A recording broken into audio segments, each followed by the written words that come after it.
Lines most frequently और commonly used objects होती हैं और आप इन्हें ऑटोकैड में ऑलमोस्ट हर जगह देख सकते हैं। इस वीडियो में हम ऑटोकैड में लाइंस को कंस्ट्रक्ट करने के डिफरेंट मेथड्स देखेंगे। लाइंस क्रिएट करने से पहले मैं स्टेटस बार टॉगल्स में सारी सेटिंग्स को डीएक्टिवेट करूंगा। तो मैं ग्रिड को, डायनामिक मोड को और यहाँ पर दूसरी सेटिंग्स को डीएक्टिवेट करूंगा। अब मैं कस्टमाइजेशन बटन पर जाऊंगा और कोऑर्डिनेट्स को एक्टिवेट करूंगा। जब मैं माउस को मूव करूंगा तो आप दो कोऑर्डिनेट वैल्यूज को डायनामिकली चेंज होते हुए देखेंगे। ये कर्सर लोकेशन के x और y कोऑर्डिनेट्स हैं। अब मैं ड्रॉ पैनल में लाइन कमांड पर क्लिक करूंगा। सॉफ्टवेयर फर्स्ट पॉइंट के लिए प्रॉम्प्ट कर रहा है, तो मैं इस फर्स्ट पॉइंट को डिफरेंट वेज में डिफाइन कर सकता हूं, बट इस फर्स्ट पॉइंट को डिफाइन करने के लिए मैं बस अपने माउस पर लेफ्ट क्लिक करूंगा। अब आप एक रबर बैंड लाइन देख सकते हैं which is stretching from the first point and it is asking for the next point. Again, I left click to define the next point. ये coordinate locations आप status bar में देख सकते हैं। अब next segments को define करने के लिए मैं कुछ random points को pick करूंगा। अगर मैं चाहूं तो मैं line command में undo option use करके previous segments को भी undo कर सकता हूं। अब मैं कुछ और पॉइंट्स को डिफाइन करने के लिए क्लिक करूंगा और क्लोज पर क्लिक करके लाइन कमांड से बाहर आ जाऊंगा। Now I have got an irregular polygon. Alternatively आप लेटर L टाइप करके भी लाइंस क्रिएट कर सकते हैं। अब आपको सेम प्रॉम्प्ट सीक्वेंस मिलेगा and I will just give enter to go out of the line command. लेकिन लाइंस के साथ आप सिर्फ तब ही प्रोडक्टिव हो सकते हैं जब आप उन्हें प्री डिफाइंड डायमेंशंस पर स्पेसिफिक लोकेशंस पर क्रिएट करते हैं। एक घर की सिंपल फिगर की आउटलाइन क्रिएट करके आप स्पेसिफिक लोकेशंस, डायमेंशंस और एंगल्स पर लाइंस क्रिएट करने का प्रोसीजर सीख पाएंगे। अब मैं प्रीवियस फाइल पर वापस जाऊंगा, इन सब ऑब्जेक्ट्स को सेलेक्ट करूंगा and I will hit erase to get rid of them.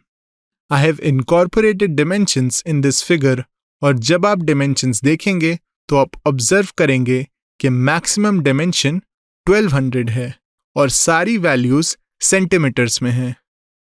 तो मैं अपनी फाइल पर जाऊंगा, एप्लीकेशन बटन ड्राइंग यूटिलिटीज पर क्लिक करूंगा, फिर यूनिट्स कमांड पर जाऊंगा, लिनियर मेजरमेंट को डेसिमल पॉइंट पे सेट करूंगा, डेसिमल प्रिसीजन को 2 प्लेसेस पर और इंसर्जन स्केल को सेंटीमीटर्स पे चेंज करूंगा and I will give okay. Now I should set my limits, so I will give limits command. Lower left corner के लिए मैं 0,0 दूंगा क्योंकि इस फिगर में कोई नेगेटिव वैल्यू नहीं है। अब मुझे अपर राइट कॉर्नर सेट करना है। अब क्योंकि maximum dimension to be plotted 1200 है, तो मुझे अपर राइट पर ऐसी वैल्यू देनी चाहिए जो 1200 से ज्यादा हो। So let's give it as 1500, 1500। अब लिमिट को स्क्रीन में लाने के लिए I will give zoom and all. Next I will go to line command. जब मुझे स्टार्ट पॉइंट स्पेसिफाई करना होगा तो मैं 0,0 दूंगा क्योंकि मैं चाहता हूं कि लाइन एग्जैक्टली ओरिजिन पॉइंट से शुरू हो। पॉइंट एंट्री के इस मेथड को एब्सोल्यूट कोऑर्डिनेट मेथड कहते हैं, जिसमें आप एक पॉइंट को प्रिसाइसली उसके x और y कोऑर्डिनेट को यूज करके डिफाइन करते हैं। आई will just hold on the scroll button on the mouse और इसे अपवर्ड ड्रैग करके मैं डिस्प्ले को पैन करूंगा। अब आप ये पॉइंट क्लियरली देख सकते हैं। नेक्स्ट मुझे एक लाइन ड्रॉ करनी है 1200 यूनिट्स राइटवर्ड। इसके लिए मैं ऑर्थो मोड को एक्टिवेट करूंगा। ऑटोकैड में जब ऑर्थो मोड ऑन होता है तो कर्सर सिर्फ हॉरिजॉन्टल या वर्टिकल डायरेक्शन में मूव करता है और उसकी फ्री मूवमेंट रिस्ट्रिक्टेड होती है, लेकिन इसे टर्न ऑफ करने पर यह फ्रीली मूव कर पाता है। ऑर्थो मोड को F8 फंक्शन की प्रेस करके भी एक्टिवेट किया जा सकता है। Now I'll give the value 1200. AutoCAD ने कर्सर की डायरेक्शन में 1200 यूनिट्स की लाइन ड्रॉ करी है। नेक्स्ट मैं अपवर्ड डायरेक्शन में 300 यूनिट्स के डिस्टेंस के अक्रॉस एक वर्टिकल लाइन ड्रॉ करूंगा। So I will keep the cursor in the upward direction. अब क्योंकि ऑर्थो मोड ऑन है तो ये सिर्फ वर्टिकल डायरेक्शन में ही मूव करेगा। फिर मैं 300 डिस्टेंस टाइप करूंगा। अब इस लाइन की लेंथ है 300 यूनिट्स। अब मैं एंटर प्रेस करूंगा to go out of the line command. फिर मैं इस बटन को स्टेटस बार में एक्टिवेट करूंगा। It's called dynamic mode. अब मुझे लाइन कमांड को रिपीट करना है तो मैं राइट क्लिक करूंगा, फिर रिपीट लाइन पर क्लिक करूंगा और फिर हम इस एंड पॉइंट से शुरू कर सकते हैं। जब मैं अपने कर्सर को इस एंड पॉइंट पर लेकर जाऊंगा तो मुझे एक टूल टिप मिलेगी, that is an and point. ऐसा इसलिए क्योंकि स्टेटस बार में हमारे पास ओ स्नैप बटन है which is on. We will talk more about O snap in the upcoming videos and I will just click. अब मैं ऑर्थो को डिसेबल करूंगा और कर्सर फ्रीली सारी डायरेक्शंस में मूव कर पाएगा। लेकिन आप देखेंगे कि 2 वैल्यूज डायनामिकली चेंज हो रही हैं।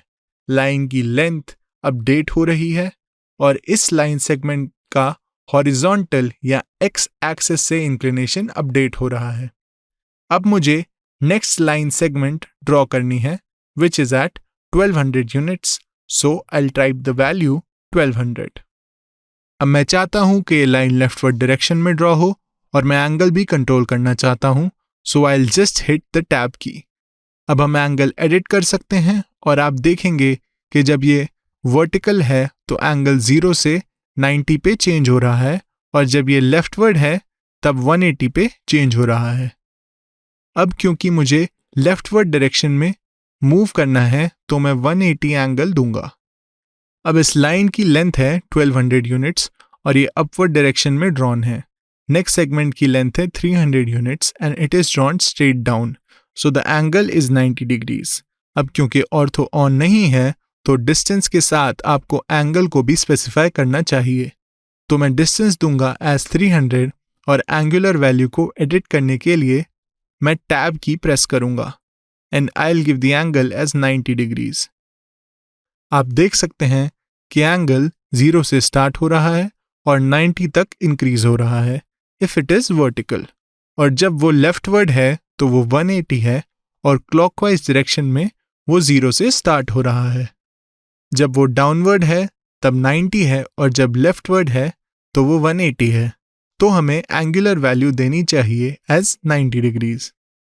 इसके बाद हम एक वर्टिकल लाइन बनाएंगे at a distance of 350 units from the origin point. So I'll right click and repeat line.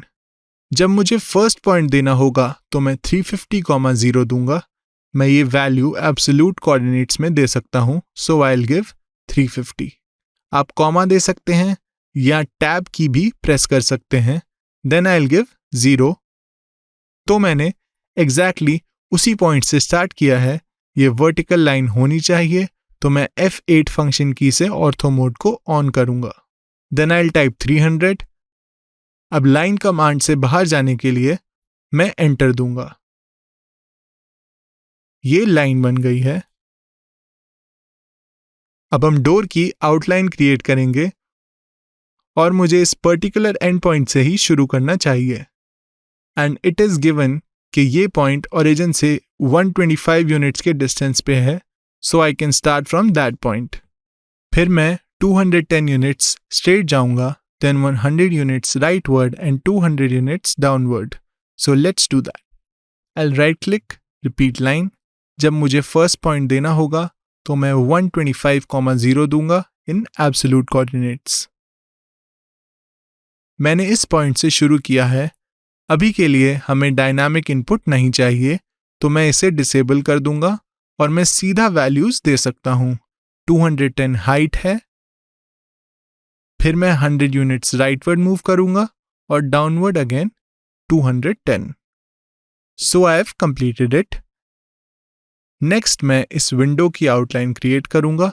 अगर मुझे इस पॉइंट से स्टार्ट करना है तो मुझे इस पॉइंट के कोऑर्डिनेट्स फाइंड करने होंगे और ये पॉइंट सेम उसी हाइट पे है जिस पे डोर था। तो y कोऑर्डिनेट है 210 और x कोऑर्डिनेट है 350 प्लस 125 विच इज 475। तो अगर आप 475, 210 देंगे तो आप उसे इस पॉइंट पर लोकेट कर पाएंगे। फिर आप 150 राइटवर्ड जाइए, then 150 downward again, 150 leftward and you can close it. I will right click, repeat line. First prompt पे मैं 475, 210 दूंगा, rightward 150, downward 150, leftward 150 and I will close it. फिर मैं इस विंडो की आउटलाइन बनाऊंगा। इन दोनों विंडोज की सेम डायमेंशंस हैं, लेकिन स्टार्ट करने के लिए मैं इस पॉइंट को लोकेट करूंगा। अब आपको पता है कि ये डिस्टेंस 125 है, तो इस पॉइंट का x कोऑर्डिनेट होगा 1200 माइनस 125 विच इज 1075। तो इस पॉइंट के कोऑर्डिनेट होंगे 1075, 210, then 150, 150, 150, close. Right click, repeat line 1075, 210. Started from that point, now 150 down, 150 leftward, 150 upward. फिर आप close पे क्लिक करके close कर सकते हैं। अब आपको इंश्योर करना चाहिए कि आपका ऑर्थो मोड ऑन है, इसलिए आप आसानी से हॉरिजॉन्टल और वर्टिकल डायरेक्शंस में मूव कर पाएंगे। अब मैं इस रूफ की आउटलाइन बनाऊंगा। इसके लिए मैं इस एंड पॉइंट से स्टार्ट करूंगा। इस पॉइंट को लोकेट करने के लिए या तो आप डायरेक्टली ये एंड पॉइंट ले सकते हैं या फिर आप इसके लिए कोऑर्डिनेट्स भी दे सकते हैं। अब क्योंकि ओरिजिन यहाँ पर है तो इस पॉइंट का x कोऑर्डिनेट 0 है और y कोऑर्डिनेट 300 है विच इज द हाइट। तो मैं 0, 300 से स्टार्ट करूंगा। फिर मैं एक इंक्लाइंड लाइन ड्रॉ करूंगा at 45 degrees with respect to horizontal. ये एंगल काउंटर क्लॉकवाइज डायरेक्शन में है और इस लाइन की लेंथ है 332.34 विच इज गिवन हेयर। ये 45 डिग्रीज पर इंक्लाइंड भी है with respect to horizontal but in the counter clockwise direction. यहाँ पर पहुंचकर आप इस ट्रायंगल को कंप्लीट करने के लिए इसे क्लोज कर सकते हैं। अब लाइंस ड्रॉ करने से पहले मैं उनका कलर चेंज करूंगा और इसके लिए मैं प्रॉपर्टीज पैलेट का यूज करूंगा। प्रॉपर्टीज पैलेट को आप व्यू मेन्यू से एक्सेस कर सकते हैं। इसके लिए बस प्रॉपर्टीज पर क्लिक करिए या फिर आप पैलेट को क्विक एक्सेस टूल बार से भी एक्टिवेट कर सकते हैं। अब क्योंकि प्रॉपर्टीज यहाँ पर ऑलरेडी एक्टिवेट हैं तो मैं डायरेक्टली प्रॉपर्टीज को यहाँ से ले सकता हूँ, या फिर एक शॉर्टकट भी है विच इज Ctrl+1 और प्रॉपर्टीज पैलेट को चूज करने के लिए ये प्रेफर्ड मेथड है। इस पैलेट से आप ऑब्जेक्ट से रिलेटेड प्रॉपर्टीज जैसे कि colour, line type, line weight etcetera को चेंज कर सकते हैं। We'll talk more about properties in another video. अब मैं इसका कलर चेंज करूंगा। इसके लिए मैं बस यहाँ क्लिक करूंगा to get the colour popup, फिर सेलेक्ट कलर पे क्लिक करूंगा और ये पर्टिकुलर कलर चूज करूंगा। इस कलर का नंबर है 21। Just give okay and close the palette. I will right click, repeat line और मैं डायरेक्टली एंड पॉइंट ले सकता हूं क्योंकि यहाँ पर ओ स्नैप बटन ऑन है। मैं बस यहाँ पर क्लिक करूंगा, कर्सर को लेफ्टवर्ड डायरेक्शन में रखूंगा और 60 की वैल्यू दूंगा। अब मैं डायनामिक इनपुट को एक्टिवेट करूंगा and I will give 332.34 as the distance. अब टैब की प्रेस करूंगा और 45 डिग्रीज का एंगल दूंगा। अब लाइन ड्रॉ हो गई है। अब मैं कर्सर को इसी डायरेक्शन में रखूंगा और टाइप करूंगा 332.34 एज डिस्टेंस। फिर टैब की प्रेस करूंगा और एंगल दूंगा एज 45 डिग्री एंड एंटर। तो अब ये लाइन ड्रॉ हो गई है। अब इस ट्रायंगल को कंप्लीट करने के लिए मैं बस क्लोज दूंगा। अब मैं इस एंड पॉइंट -60 से इस डायरेक्शन में एक लाइन ड्रॉ करूंगा और एक और लाइन ड्रॉ करूंगा विद द डिस्टेंस एज 332.34। फिर इसे इस एंड पॉइंट से कनेक्ट करूंगा। सो राइट क्लिक, लाइन। मैं डायनामिक इनपुट को ऑफ कर दूंगा और ऑर्थो को एक्टिवेट करूंगा। फिर इस पॉइंट से स्टार्ट करूंगा। कर्सर को इस डायरेक्शन में रखूंगा एंड विल टाइप 60। ये हॉरिजॉन्टल और वर्टिकल डायरेक्शंस में मूव कर रहा है तो मुझे ऑर्थो मोड को ऑफ कर देना चाहिए। अब मुझे 45 डिग्रीज पे एक इंक्लाइन लाइन बनानी है, इसके लिए मैं AutoCAD स्टेटस बार में एक और मोड को एक्टिवेट करूंगा, that is called polar tracking. Polar tracking को एक्टिवेट करने के बाद कर्सर रेगुलर एंगुलर इंक्रीमेंट्स पे स्नैप करता है या फिर कर्सर प्रीडिफाइंड एंगुलर इंक्रीमेंट्स पे टेम्परेरीली स्टॉप हो जाता है। अब हम इन एंगुलर इंक्रीमेंट्स को कहाँ डिफाइन करते हैं? बस पोलर ट्रैकिंग बटन के स्मॉल एरो पर क्लिक कीजिए और आप प्रीडिफाइंड एंगुलर इंक्रीमेंटल सेटिंग्स देख पाएंगे। You have 90, 180, 270. It is just like ortho, and 45, 90, 135. 30, 60, 90. इस तरह आपके पास काफी सारे प्रीडिफाइंड इंक्रीमेंट्स हैं। अगर आप चाहें तो आप खुद के इंक्रीमेंट्स भी सेट कर सकते हैं। We'll see that later. तो ये मेरा रिक्वायर्ड इंक्रीमेंट है -45, 90। तो मैं कर्सर को 45 डिग्रीज के एंगल पर रखूंगा। अब आप डायरेक्टली डिस्टेंस भी टाइप कर सकते हैं, विच इज 332.34। अब मैं इसे एंड पॉइंट से कनेक्ट करूंगा। मैं ऐसी ही एक और लाइन बनाऊंगा और इसके लिए हम बस इस लाइन पे क्लिक करेंगे। You will get certain points. In points को ग्रिप पॉइंट्स या ग्रिप्स कहते हैं। आप कर्सर को इनमें से किसी भी ग्रिप पर लेकर जा सकते हैं और उस ग्रिप को एक्टिवेट करने के लिए आपको बस क्लिक करना है। इस ग्रिप को हॉट ग्रिप कहते हैं। अब आप कर्सर को मूव करिए और इस एंड पॉइंट से कनेक्ट करिए। अब मैंने इस लाइन को ग्रिप पॉइंट के बेसिस पे स्ट्रेच किया है। ओके, ग्रिप्स पे हम एक और वीडियो देखेंगे जिसमें हम इस टॉपिक को एक्सक्लूसिवली कवर करेंगे। तो हमने AutoCAD में लाइंस ड्रॉ करने के सारे मेथड्स देख लिए हैं। The fully dimension figure is given along with this video. Please download this figure and make a try.